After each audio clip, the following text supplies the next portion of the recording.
The long wait for Euro 2020 is finally over. In the build-up to the big kickoff, we are doing something special. We have scoured the Twitterverse to find a representative from each of the 24 nations competing in this summer's European Championships. We will be recording a preview with each representative who will be sharing views on their nation's hopes and expectations throughout the tournament, and most importantly, the fantasy assets we should be looking out for. Welcome to Euro 2020 Happy Hour.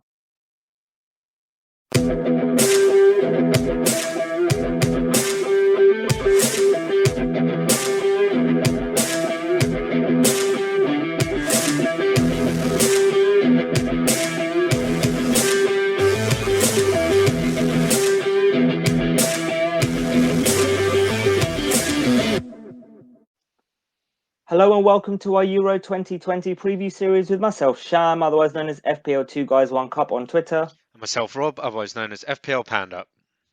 Rob, we've got another guest tonight, representing a country that have won 2 of the last 3 Euros, and that is Spain and Raul. Raul, welcome.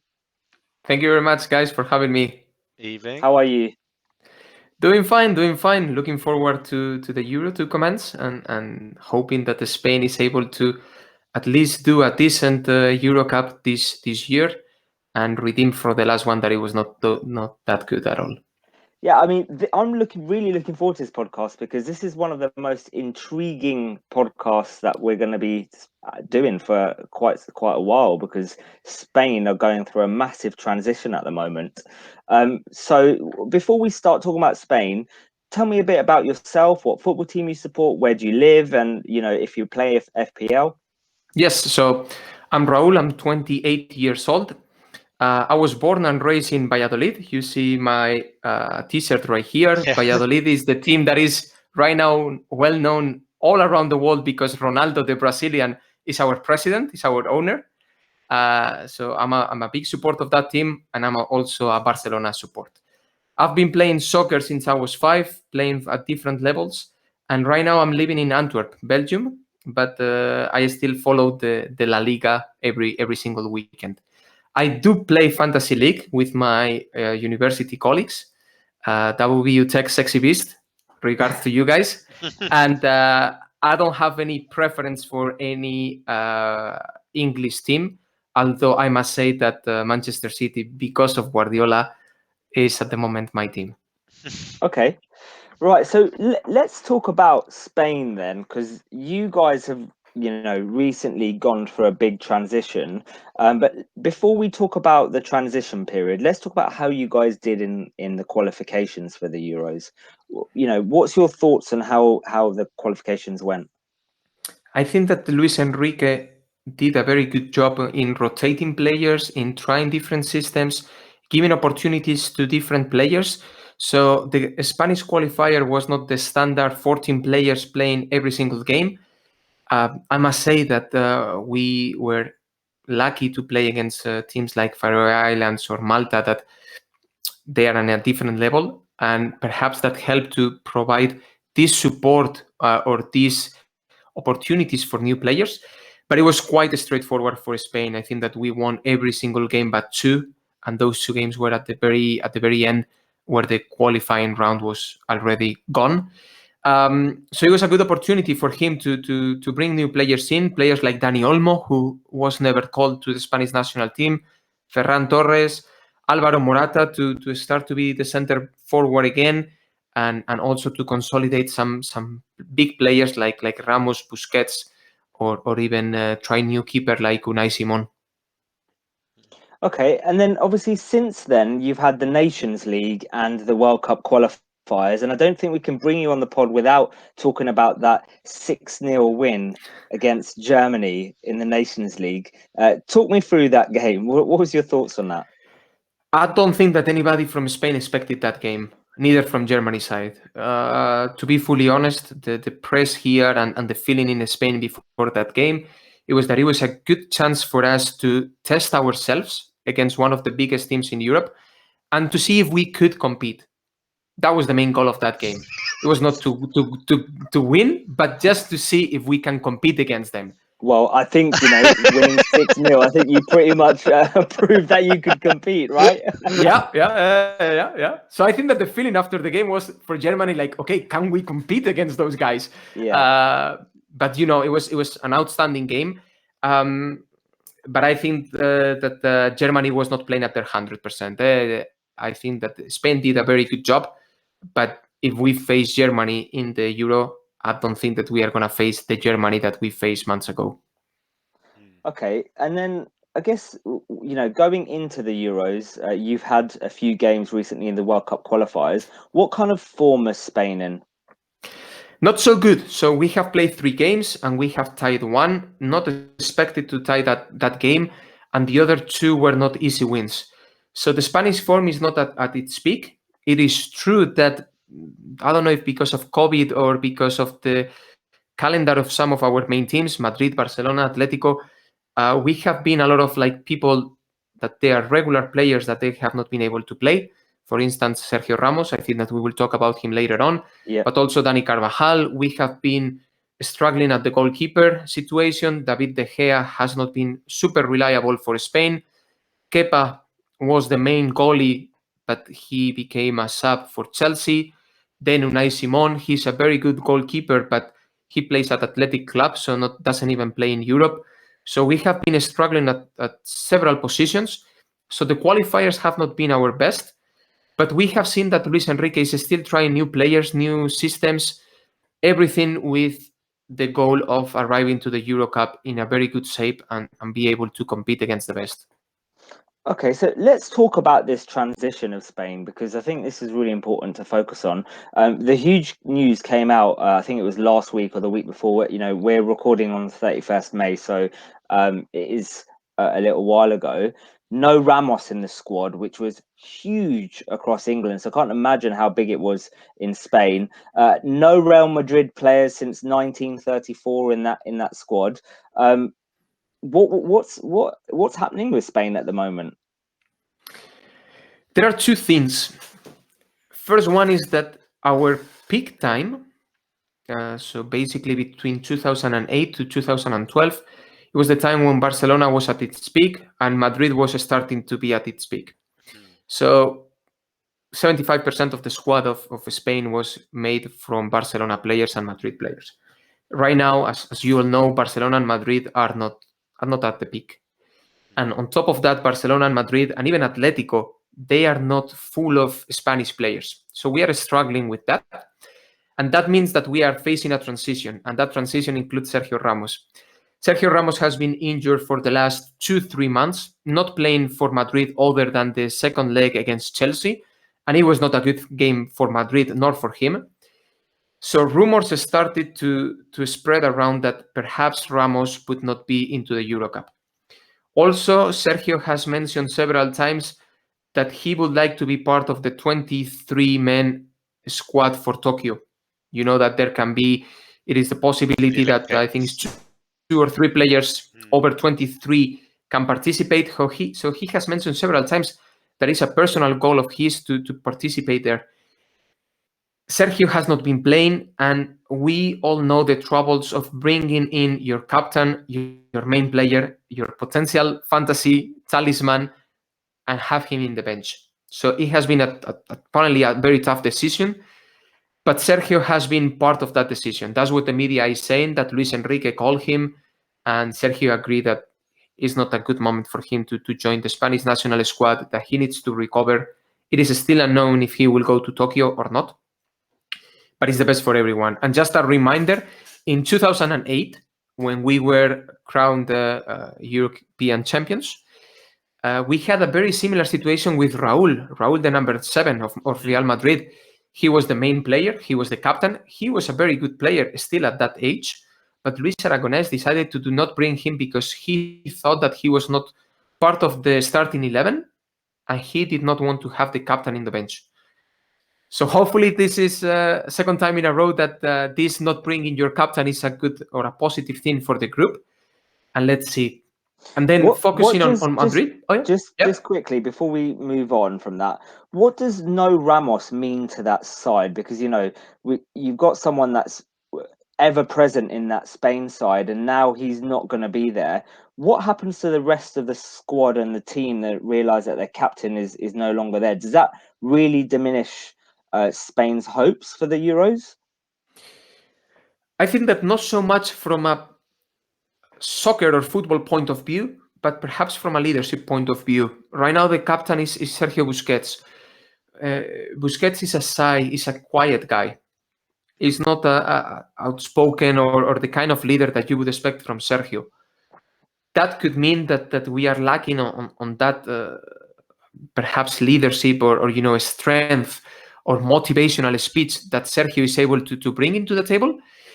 But I think that there are players that they can do that job. I'm thinking about Thiago. I'm thinking about Koke. Koke is the captain from Atletico, has been the captain from Atletico from a long time.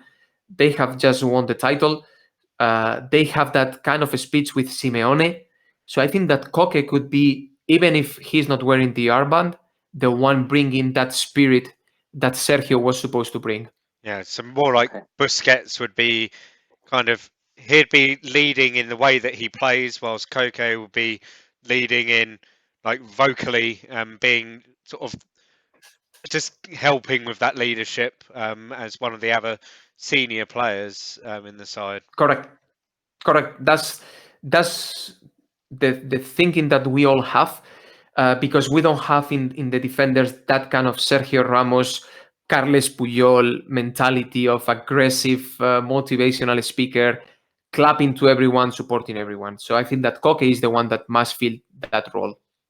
Okay, so let's then talk about the no Real Madrid players since 1934. And as a Barcelona fan, I'm sure you're not bothered by that. But what does that mean to that Spain side? What's your thoughts on that and this transition? There has not been so much debate about it, because if you think about it, the only potential players that could make into the squad are Sergio Ramos and Dani Carvajal, two starters, but they are not fit. And then on top of that, you have Nacho and you have Marco Asensio. With Nacho, there are several questions, because Nacho can play in the 4 positions of the defense. So he's a very good role player. And on top of that, you are bringing into the squad Eric Garcia. You guys know, because you follow the fantasy and the Premier League, he has not been playing with Manchester City as much as we all would have liked to. And Aymeric Laporte. Aymeric Laporte, I don't know if you know the full story, but he's a French guy who has been raised in Spain, in Bilbao. So he had the double nationality, or I think that he is French. And in the last weeks, he obtained the Spanish nationality, and he's going to the Euro Cup with 0 appearances.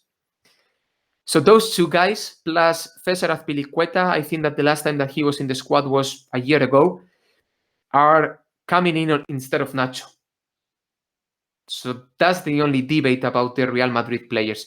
Because Marco Asensio, I think that most of the Spanish media agrees that players like Oyarzabal, Marcos Llorente, Adama Traoré are in front of him. So the only debate was about Nacho, and why were players like Laporte, Eric Garcia, or Azpilicueta in front of him. Okay, so I guess, what does this new Spanish side look like from a player's point of view? Who do you think, not fantasy related, just in terms of in real life football, who are the main players and going to be really important to this Spanish side that you think? Busquets, for sure. Busquets is the only player that is still in the squad from the 2010 World Championship. Jordi Alba, but Jordi Alba has a main issue from a Barcelona fan point of view. With a defense of 4, Jordi is not reliable on defense stuff. So only if a defense of 3 or a defense of 5 is played, Jordi Alba could be a main player. And then is the time for players of under 30 years old to step up. As we were mentioning before, Koke, Thiago, Alvaro Morata, Gerard Moreno. Gerard Moreno has had an outstanding season. We will talk about him later. But it's the time for these kind of players to transition in, to step in, to show themselves. They are players that they have been the captain of the under 21 who achieved European championships, like Thiago. So it's time for them to step up and to replace the old Xavi, Iniesta, David Villa, Fernando Torres, Puyol, and so on, and Iker Casillas. It's time for Spain to move on and to stop thinking about the squad that we had in 2010 and to start thinking in the squad that we can have in 2020, 2021 in this case, and in the Qatar World Cup of next year. And it's the time for these players to sign. Because, to be fully honest, they have not had the chance to sign yet.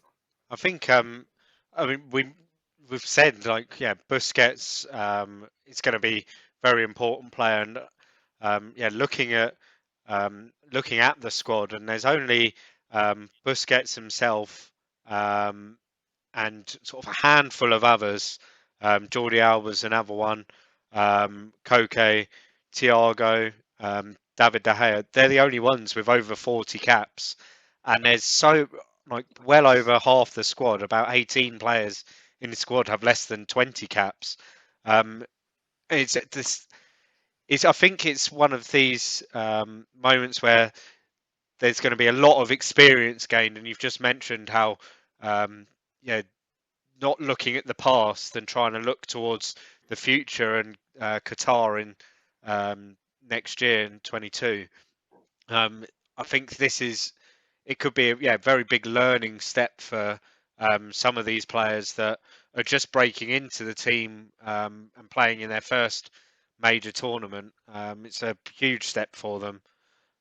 But yeah, absolutely, Rob. There's also players there that, like people like Laporte, Thiago, Rodri, Ferran Torres. That they might not have the amount of caps as Sergio Busquets, but they've got and Azpilicueta as well. He's only got 25 caps, but you look at the experience that these players have on a club level. Like we're sitting here a few days after the Champions League final, and like Azpilicueta, Laporte, Garcia, Rodri, Ferran Torres, they're all part of that. And Gerard Moreno, well, we don't really need to talk about what he did last week in the United game against Villarreal. And so they might not have the experience when you look at their caps for the national team, but there's a wealth of experience there, I think, from playing at the top level in Europe. Absolutely correct. And it's time for them to bundle together, and some of these players have bundled together in the under 20, under 19, under 21, and they have performed really well. So it's a big learning experience for them to take the main character role in this Euro Cup and to be ready for the Qatar Championships. To be honest, I do not think that a lot of people in Spain are betting that Spain will win the Euro Cup. But the main target is to compete, to be able to go home in a semi-final, in a good match against a very good opponent, and leave the pitch with your head up, thinking that, okay, we have competed, we have performed well, we were defeated, semi-final, quarter-final, in the final, it doesn't matter, but we have a team that we can rely on for the next World Cup next year and for the next Euro Cup 3 years from now. That's the main target of the Spanish national team and the target of Luis Enrique, I think. I guess, so we're sitting here on a Monday and we haven't played any friendlies yet. So it's difficult to kind of predict what that nailed side is going to be. And, I guess that is the impossible question, is who does play. But I guess what I'll ask is an alternative question is, who do you think is nailed in that side that definitely will start, in your opinion? If I have to name 3 or 4 players, Pau Torres, for sure. After Sergio's absence, Pau Torres has been outstanding for Villarreal, not only in La Liga, but also in the UEFA, in the European League. And he has been very consistent with Spain. So Pau Torres, for sure, will be the key player in the defense. I do not think that Rodri will start, which means that Sergio Busquets would start. He's a key player for Spain. We will talk about it later, but he's not a good fantasy player, but he's a very good player for Spain as a group. And then I would think that Gerard Moreno, once again, coming back to Villarreal, top goal scorer in La Liga amongst humans, that means Messi is excluded from that table. So top scorer in La Liga, then scoring a goal in the final, taking a penalty kick in the shootout with that pace and that accuracy. Gerard Moreno is gonna be our number 9, and he's a player that You think we he should rely upon. starts ahead of Morata then? I do think so. I think that he's gonna start in front of Morata. However, if we have 3 or 5 in the back with 2 center forwards, I think that is gonna be both of them, Morata and Gerard Moreno. Okay, so I'm going to ask you that question then. If you could predict the starting 11, what do you think? Now, I know, it's an impossible question because we don't know, but in your opinion, who do you think will start? Can I have 2 starting 11s, one in 4-3-3, one in go for it. 5-3-2? Yeah, go for it. I think that Unai Simon is going to be our keeper in both formations. Talking about a 4-3-3, I think it's going to be Azpilicueta and Jordi Alba on the outside back, Pau Torres and Laporte as centre backs, 2 left centre backs. That's the main question, but okay. Sergio Busquets, Koke and Pedri in the midfield. That means no Thiago. Ferran Torres in one side, Dani Olmo on the other side, Gerard Moreno on top. Okay. That's for the 4-3-3. 5-3-2 would be Unai Simon in goal. Defense of 3 of Azpilicueta, Laporte and Pau Torres. Marcos Llorente in the right wing. Jordi Alba in the left wing. Same midfielder of 3 based on Busquets, Koke and Pedri. Morata, Gerard Moreno on top. So, when do you think you play your, what position do you think that he's going to play? Do you think he's going to do 4-3-3 or 5-3-2? I think he's going to try during those 2 friendly games. Main thing is that Barcelona, Madrid, even if Madrid doesn't have any players in the squad, and Atletico have finished the season with 3 at the back. Okay. A lot of teams also in the Spanish Liga are also playing with 3 at the back. We have seen that Chelsea won the Champions League with 3 in the back. I think that Luis Enrique is going to test it. He has tested in the past. He even tested back when he was a Barcelona coach. And it would not be a surprise that we start with 3 at the back. Because that 5-3-2, that means that you're not going to be starting Ferran Torres, right? I don't think so. Okay, that's an interesting point, and we'll touch on him when we talk about fantasy, because I know a lot of people are talking about Ferran Torres from a fantasy point of view. Let's look at your group then for the Euros. What's your hopes for the group? What's your kind of prediction and what you think will happen here? I think that on game week 2 is gonna be 90% of the result. I do think that Poland and ourselves are gonna win on the first game week. We all know how the first game week usually goes. You have months and months and months of preparation. So that's the game that everybody is looking to win, because winning the first game week almost secures a spot in the next round. But then we face Poland, and we know Poland that it is not Lewandowski plus 10. It's a very solid team, very, very solid team that is going to be a very, very tough game.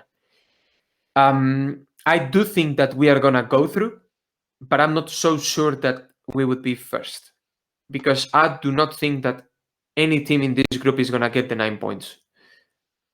Okay, and how far do you think this Spanish side will go? Do you think you'll win it? No, I do not think that we will win it. I think that there are teams in a better position than us to win it. I would be happy if we reach semifinals and we do a good game in the semifinals, and we finish the tournament thinking that for Qatar we have a very good chance and we have a solid roster to work on and to develop from here. Okay. So before we move on to the fantasy options, let's talk about your talisman that you've chosen. Who is he? And you've spoken a bit about him already, but what does he bring to this side? I must say that my talisman was Sergio Ramos for obvious reasons. Penalty taker, free kick taker, and I guess that the three of us know that if we would have a corner, the ball was going to go to Sergio's head. On top of that, potential clean sheets. So it was Sergio. Not having Sergio is Gerard Moreno. Gerard Moreno's form in La Liga, Gerard Moreno's form with Spain. He's not only a number 9. He could act as a number 9, but he's the kind of forward that makes the wingers, that makes the midfielders much better. He can protect the ball with his back. He can assist. He's a good header. He's very generous on defense. He is a very good player for a team, but I do also think that he's a good player from a fantasy point of view. He's not only going to score goals, he's going to provide assists, or that's at least the hope that we all have. Okay. Rob, have you got any questions for all before we move on to fantasy options? I think it's just the one standout thing. Like, if you look at this image, there's one thing that really stands out there, and that is the price. 6.5. It is crazy. Like, so I mean, like we have said, we're not talking about one of the top teams anymore in this tournament, but we are talking about say if you've got the top tier, we're talking about this sort of second tier of teams that is still full of quality players, but probably not got the potential to win the tournament, but got the potential to make it to the last 8, the last 4, and to have a starting striker at 6.5 million it's crazy, and I think it definitely makes him, like, if we look at who else have we looked at so far, people like Pukki is more expensive, playing for Finland. Now where would you want to spend your money? Where do you want to spend that last 7.5 million in your team? Do you want to spend it on Teemu Pukki, the Finnish Mbappe, or Finnish Mbappe? That's what the Finland rep Nilo called him, Finnish Mbappe. Or do you want to spend 6.5 and then have half a million extra or 1 million extra to be spending somewhere else in the team? And have a player that potentially you don't need to worry about moving him out of your squad until later in the tournament.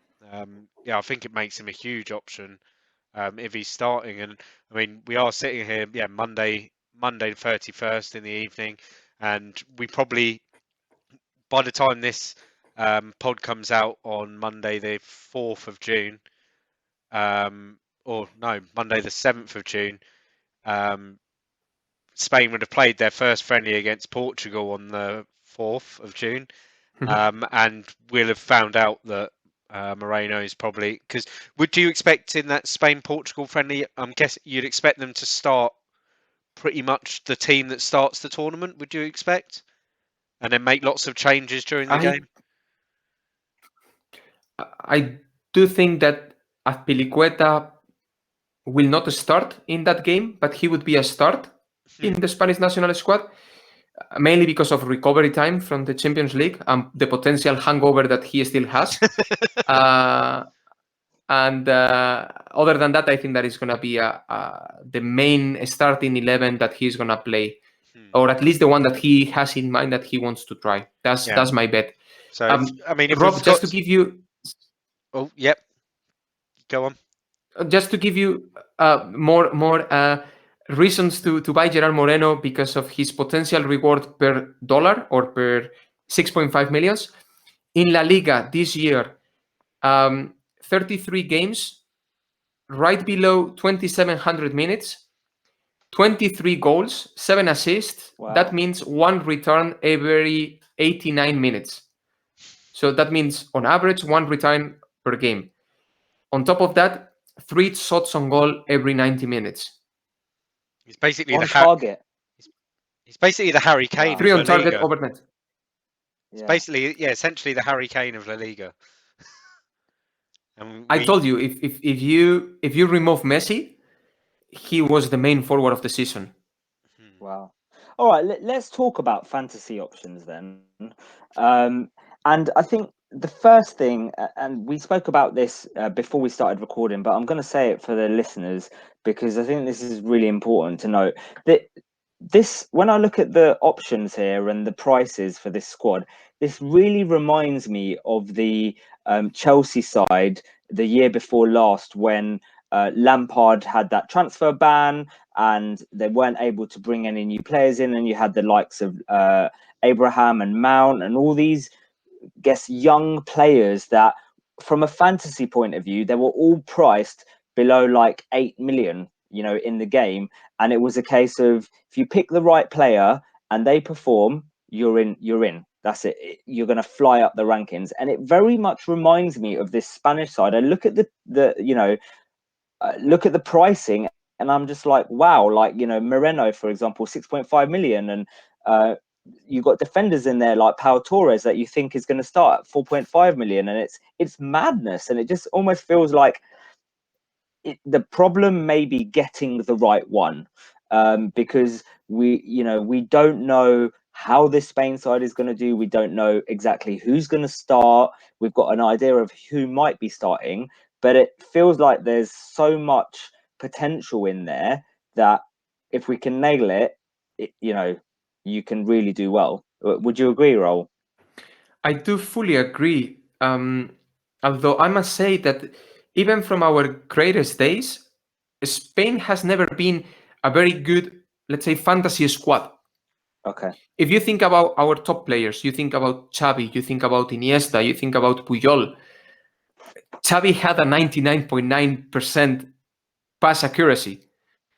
That doesn't do anything did not for score fantasy. many goals. Yeah, that doesn't do anything for fantasy. Yeah, absolutely. That's my point. Although in the World Cup, I mean, we could in argue the World Cup that we won 1-0, 1-0, 1-0, 1-0. So okay, clean sheet wise, yeah, it was perfect. But there is no too much threat in attack, and I think that's, from a fantasy point of view, I think that could be the biggest concern that a potential fantasy player might have with our squad. That even if they are cheap players, other than your center forward that, we hope that he scores 3-4 goals, it's difficult to predict. You don't have a Harry Kane, you don't have an Mbappe, you don't have a Cristiano Ronaldo, you don't have one of those players that, if Portugal scores 10 goals in the tournament, you know that Cristiano is going to score 7 and assist 2. So I think that's a little bit the concern that potential fantasy players might have. Although if you pick the right one, you are going to be rewarded for cheap. Okay, so I guess looking at this squad then, are there any, before we go into potential options in detail, there's two main questions that people always want to know from a fantasy perspective, and we've been asking every rep this. The first is, do you look at this side and think there's any out of position players, so players that are listed as defenders but actually play in midfield or vice versa, etc.?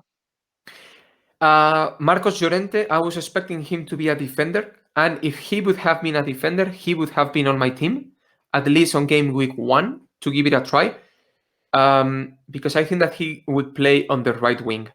So that was a surprise for me to see him as midfielder. And then Ferran Torres usually plays more a forward style of player. Although in fantasy, I know that players like Salah, who is a top goal scorer, is listed as midfielder. So the only one that caught my eye was Marcos Llorente. I was expecting him to be a defender. Okay, and I guess the second question that we usually ask, but I guess you can pretty much name everyone as the answer to this, is, are there any players that you look at the price here and you think, wow, they are way too high or way too low? Way too low, Pau Torres, Gerard Moreno. For me, those are the two key players from this picture that we are seeing right now. Pau Torres without Sergio is going to be the starter for sure. He's the left center back, and if Luis Enrique does not want to have two left center backs, Laporte is the one who is not going to start. Pau The only Torres. thing with Pau Torres, I guess he doesn't give you any attacking threat. Is that your concern there? Correct. I mean, he would go up in corners and free kicks, etc. But he's not Sergio Ramos. That does not mean that he will not score, but I'm not expecting him to score. A potential very good thing about Pau Torres is that he is a very clean player, if I can say it like that. So I'm not expecting a lot of yellow cards from him. Okay. Whereas if Ramos was in the squad, he'd probably get a red card every other game, right? He'll get you a goal and then get red carded doing the celebration or something. Yeah. You got it. I guess then, options-wise, who should we be looking at in this Spain squad that you think? I guess 2 questions to that. Who should we be looking at that you think we should be choosing from? And I guess the second half would that be, are there any players here that could do really well but is a bit of a gamble or a differential? Yeah. Personally, starting with second one, I would advise everyone to do not pick a Spanish goalkeeper, mainly for 2 reasons. It is still unknown if De Gea or Unai would be the starting goalkeeper, so that's a risky choice. And second of all, because of the nature of the Spanish play style, we know that we might receive 2 shots on target per game, and those 2 might be 1v1 against the keeper. Right, okay. That's the way that we play. We know that we are gonna have 60 to 70% of the possession of the game, and the other team is most likely gonna attack us either in set pieces or counter attacks. If you would pick Ederson as your starting goalkeeper in fantasy, playing for Manchester City, then you might want to go for De Gea or Unai Simon. If you would not pick Ederson because he's gonna touch 2 balls per game, you wouldn't pick a goalkeeper from Spain. Moving on to defenders, I must say that Pau Torres, as we were mentioning, and on top of that, if we play with a defense of 5, Jordi Alba could be a truly threat. Jordi Alba really struggles on a defense of 4. He's not as reliable as it was back in the day, especially on 1v1s, especially in crosses. But when he has 3 defenders behind him and he has the full left wing to run, he's a true threat. On top of that, if you mix that Pedri is there and you have players like Gerard Moreno who are similar in a play style as Barcelona, we can see Jordi Alba nailing 2 or 3 assists in the tournament, but only if Spain plays with 3 at the back. Do you think that he's expensive there at his price tag when you compare him to Torres, for example? I do think so. If I have to pick only one defender, it would be Pau Torres. Okay. Let's move on to the midfield. 4.5. I mean, 4.5 for a defender. You're not really looking for attacking returns. You just want a clean sheet, surely. No. And so if you've got the chance of just getting a clean sheet off your 4.5, like, I think the way that the game is, you do need to have the extra 1 or 2 lower budget players so that you've got more of a squad. And so I think, you need at least 4 million that starts, and we've gone through a few of the 4 million players, but then you need like 1 or 2 4.5 million to then supplement the rest of the squad so that you can have 15 players. So then you can use your substitutes properly and everything. And if you want, if you're looking at a 4.5 defender that's fairly likely to keep a clean sheet from one of the stronger teams, Pau Torres could be your man. Correct. Like I think Jordi Alba, Laporte, 6 million is. I don't think the value's there in it when you've got that available for 1.5 million less. I guess if we move on to midfield, any midfield options there that we should be looking at? My differential for this squad, and perhaps this is a bit of a gamble, is Pedri. Pedri, top revelation of Barcelona squad this year, 17, 18-year-old guy who it was his first time playing in La Liga, and he played in 37 games. And even though he did not have too many returns, 3 goals, 3 assists, is not that much, he had 3 passes per game that led to a shot on goal. So that means 3 potential assists per game.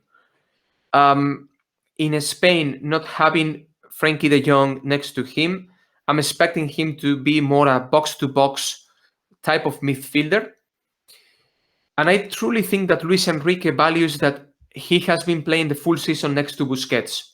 There is a good connection between the two of them. And Luis Enrique also understands that Pedri is 18 years old. So if we want him to be the next Xavi, the next Iniesta, he needs to be a player for this team.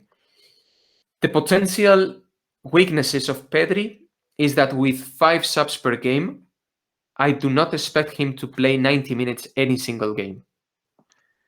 That's the only weakness that I see in Pedri. Other than that, Ferran Torres, we know that he has been in outstanding form for Spain. He has been one of the key players for the last months. Very good attacking returns, even providing assists. We have seen him in even set pieces, in corners in particular. So he could be a good player, but I'm afraid that nobody knows if he's going to be a starter. So it's a little bit of a gamble to bring Ferran Torres on. Also, I must say that he is, in my opinion, a little bit expensive for the current position that he's on. Okay, that's good. And then I guess forwards, we've already spoken about it. But you've got Morata there. I know Gerard Moreno, I guess, is going to be nailed in your side, and you think that he's the best option. But Morata is a concern then, even if he's playing in that 5-3-2. Who do you think's the better option out of those two?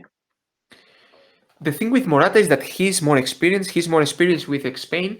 And one argument that I kind of like is that Morata is more used to play on the big fish type of team, in the sense of like he has played for Atletico Madrid, and Juventus.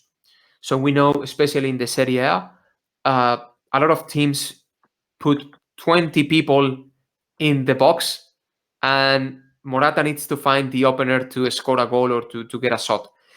That's a similar situation as the one that we can expect from Spain in the Euro Cup.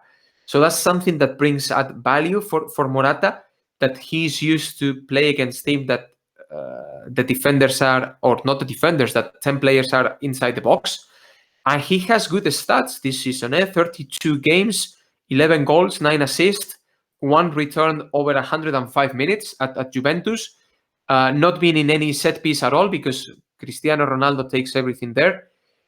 Is not a bad option, but for 9 millions, I haven't really looked into other squads, but for 9 millions, perhaps you can bring much better players.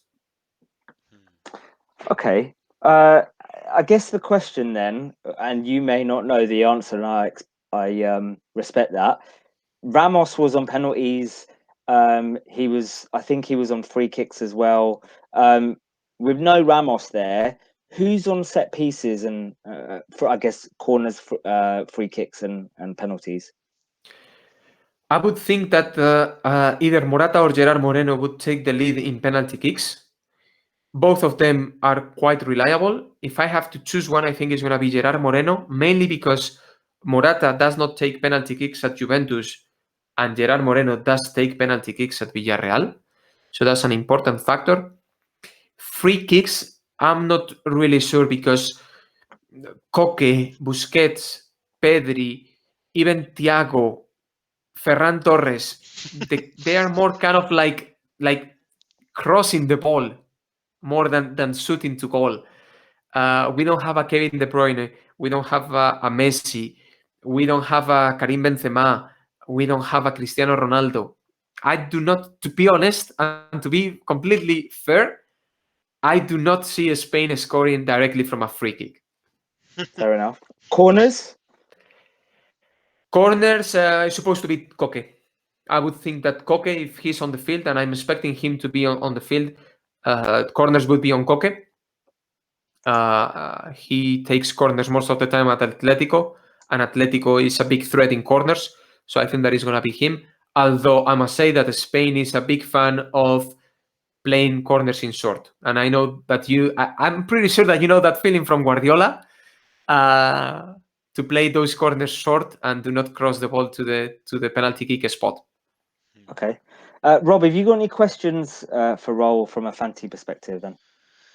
No, I think we've covered everything really. Yeah, it's really interesting hearing the predicted lineup. So I know that a lot of like we see a lot of people around the Twitter community, and Spain is a big like topic of discussion, like the lineup and people predicting things. And like we see Dani Olmo's name come up a lot, Ferran Torres come up a lot, Morata come up a lot, Yarzabal, but they're all players that at some point along the qualification they performed well.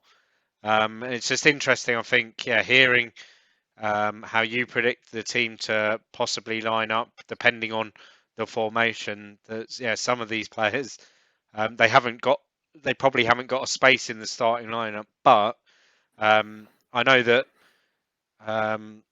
you mentioned before we started recording about some of these players that they don't play 90 minutes for their clubs.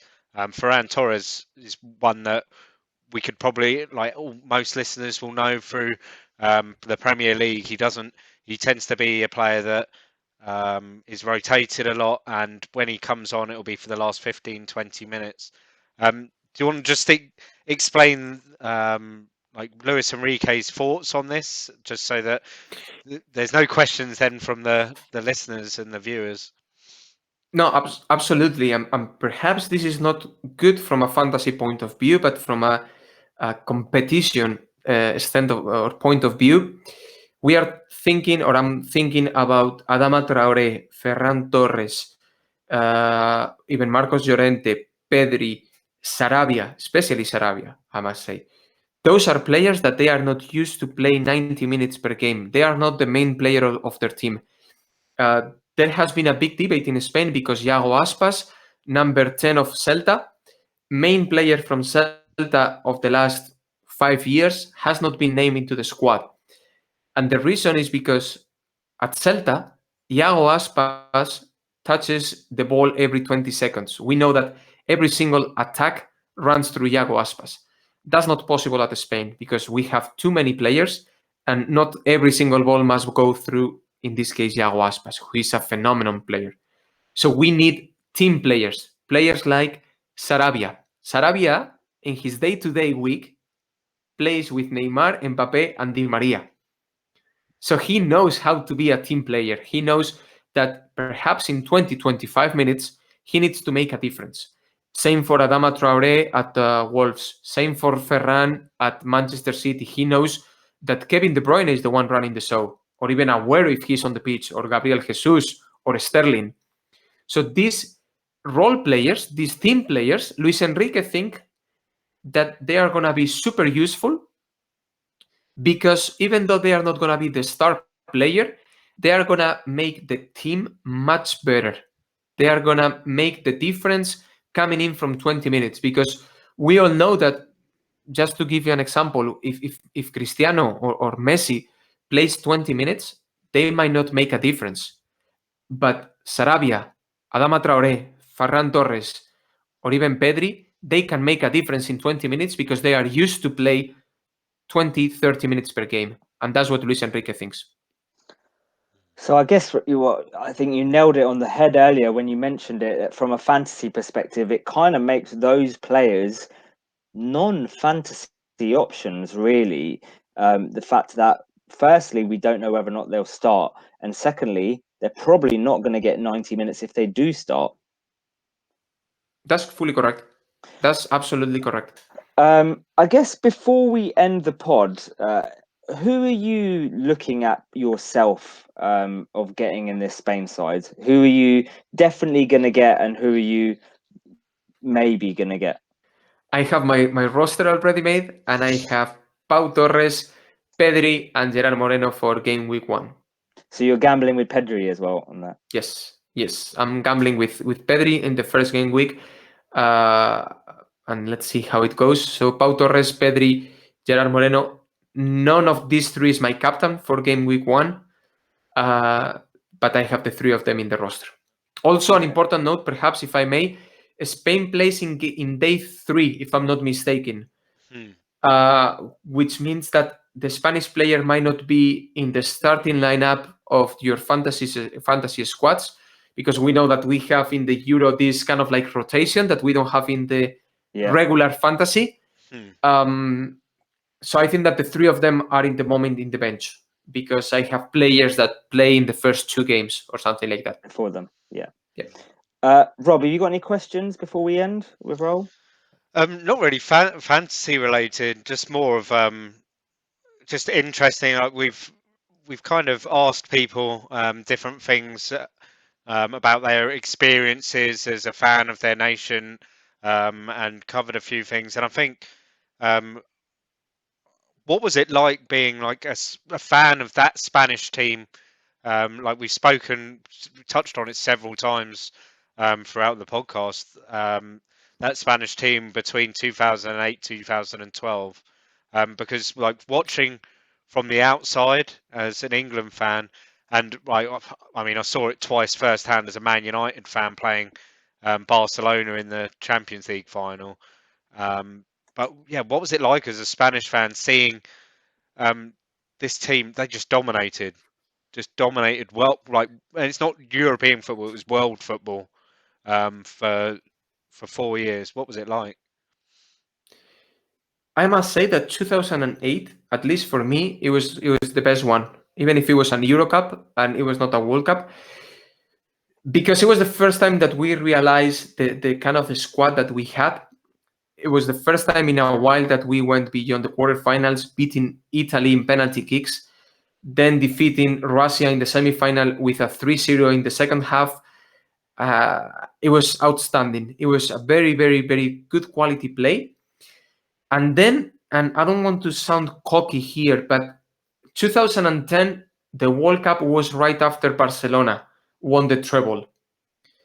So it was kind of like we were expecting that. We were expecting to be the main player. And if you take a look at that lineup, I can tell you right now, is Iker Casillas, okay, perfect. Is Sergio Ramos as right back, outstanding. Piqué Puyol, center backs of Barcelona. Joan Capdevila, team player. Xavi Alonso, Madrid. Busquets, Barça. Xavi Iniesta, Barça. Pedro, Barça. David Villa, Barça. So we were kind of like expecting like, okay, we don't have Messi, but we have Casillas in the back. Yeah. You know? So it was... And you have Sergio Ramos. Absolutely. So it was not that we were not happy, but because we were celebrating so much of Barcelona, at least personally as a Barcelona fan, okay, it was super happy. First time that we win a World Cup. Difficult World Cup. But I would think that if we would have lost the final, people would have been very pissed. People would have not taken credit for reaching the final. And that's not nice, because 4 years after, in Brazil, we felt what it's like to watch the round of 16, quarterfinal, semi-final, and final from the TV. And that's not nice. So I don't think that we enjoyed that much our peak years. And I don't even want to talk about 2012, because 2012, you are European Cup champions, World Cup champions, and you feel from the very beginning that you are going to destroy every team, or at least that you are the big fish in the tank. So it was not an enjoyable moment. It was more like mandatory for everyone to see Spain winning. I wish I could feel like that. As a football fan. One day. I'm a West Ham fan and an England fan. I've never felt like that in my life. I mean, I think right now I miss those days. I miss those days.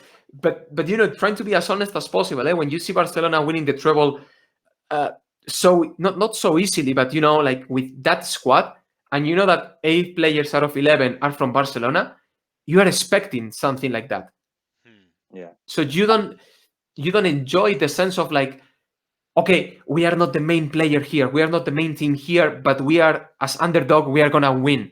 No, we were always the big dog, and that's scary because you feel I the guess it's very responsibility. different to how you feel now. Then Absolutely, right now is the same feeling as 2008. Not big names, just a solid squad, just a solid team. As you mentioned before, we don't have any 11.5 million player in our roster, but we have a very good average roster. I think that, if you need to give scores to every player in the Spanish squad would be between a 7 and an 8 or an 8.5. We don't have any 9.5. We don't have any contenders for the Ballon d'Or or for FIFA Best Player at all. And we did not have them back in 2008. Xavi and Iniesta were not in that pot. So it's that kind of like that same feeling of, okay, we have a good team, we have a solid team. Let's go, let's compete, let's try to do our best, and let's see what happens. So it's that kind of like enjoyment feeling of we have a good squad, but we don't have the responsibility to. Yeah. I've got one quick question, and this isn't Spain related. This is just Barca related. So I will just touch on it very quickly. The news came out today that Aguero is going to Barca. I mean, we pretty much knew it was going to happen. How are you feeling about Aguero coming to Barcelona as a Barcelona fan? Because he's a bit old now.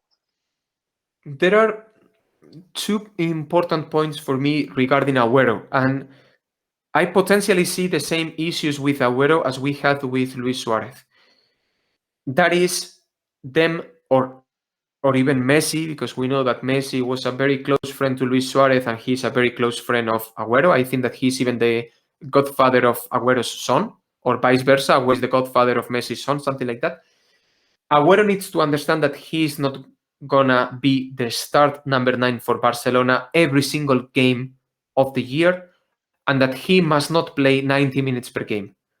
If those two conditions are met, and they were not met with Luis Suarez, and that's the reason why Koeman and the president let Suarez go for free to Atletico, a main rival who won the title. So it was not a big deal. But the reason why Suarez left is because he was not willing to do not play in a Champions League game or in a game against Madrid or Atletico, or he was not able to be subbed off after 75 minutes against any team. He was pissed at it. And that created issues in the locker room. And I think that that's what Aguero needs to understand, and everyone at Barcelona needs to understand. Aguero must be a very, very, very good player for Barcelona if he understands his role. He is not supposed to play 90 minutes every single game of the season. Okay, cool. That's my personal thought. Yeah, I just wanted to quickly just touch on that because I don't know what it would feel like to get someone as good as him in my side. For free, exactly. You got Jesse Lingard. Stop I got complaining. Jesse Lingard, yeah. Right, Rob, anything else to cover? I think we've covered it all. Yeah, I think it's been really interesting. Yeah, Roll, I really, really enjoyed that. Really, thank you very much for coming on and talking to us with your vast amount of knowledge about the Spain side, and I'm sure the listeners will love it as well. Before I say bye to you, have you got anything that you would like to say to the listeners about Spain, the Spain side, or from a fantasy point of view that we haven't covered? Yes, I don't know if you recall what happened in the last World Cup, Russia, that Real Madrid hired our coach, the Spanish national coach, 3 days before the first game of the World Cup. Okay, Real Madrid is looking for a new head coach. Uh-oh. Luis Enrique isn't going to Real Madrid, though. Luis Enrique played for Real Madrid before he played for Barca. Oh, wow, okay. Okay, nothing else to say, guys. That's my only comment. Luis Enrique, I really like you. Please stay with Spain at least until the end. Yeah. Do you think that will happen? No, I don't think that Luis Enrique is gonna be the head coach. But I also did not think that Lopetegui was gonna be the head coach of Madrid, and he was hired. And you know, even if I'm a Barca fan, I understand Real Madrid's point of view. If Spain did not perform well in the World Cup, and 2 days after you lost in the World Cup, you sign up a coach who was a failed for the Spanish national team. That's something that Real Madrid nor Barcelona can accept. So Real Madrid needed to release the statement before the World Cup, but that was very bad for Spain, because how can Lopetegui perform as a Spanish national coach being already the head coach for Real Madrid? So yeah, I hope that it does not happen again. Let's keep it that way. Okay, right. Well, again, thanks very much for joining. Thank you, guys. To the listeners, thanks for tuning in. Please like and subscribe, and look out for our next installment. Have a good evening. Bye bye. Thanks, guys.